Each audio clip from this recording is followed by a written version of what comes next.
ఖమ్మం జిల్లా పెనుబల్లి మండలం గణేష్పాడు గ్రామ శివార్లోని కల్వట్టు వద్ద మేజర్ కాలువలో ఇక వేంసూరు మండలం మద్దలగూడెం గ్రామంలో ఉన్న శ్రీ వివేకానంద పాఠశాలకు చెందిన స్కూల్ బస్ బోల్తా కొట్టింది. స్కూల్ నుండి విద్యార్థులను ఇళ్లకు తీసుకుని వెళ్తుండగా ఈ ప్రమాదం జరిగింది. ప్రమాద సమయంలో బస్సులో 100 మందికి పైగా విద్యార్థులు ఉన్నట్లు తెలుస్తోంది. డ్రైవర్ మద్యం మత్తులో ఉన్నాడని, ఉదయం కూడా మద్యం సేవించి ఉన్నాడని విద్యార్థులు ఆరోపిస్తున్నారు. ప్రమాదం జరిగిన వెంటనే అక్కడి నుంచి డ్రైవర్ పరారయ్యాడు. పరిమితికి మించి విద్యార్థులను బస్సులో తీసుకువెళ్తూ ఉండడం, అలానే డ్రైవర్ మద్యం మత్తు కారణంగా ప్రమాదం జరిగిందని తెలుస్తోంది.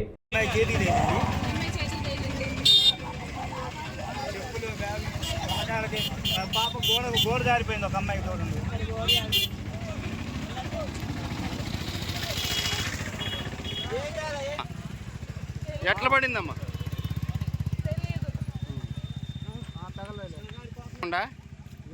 అంటున్నారు మరి ఏమండి ముందు తాగినా అంటున్నారు.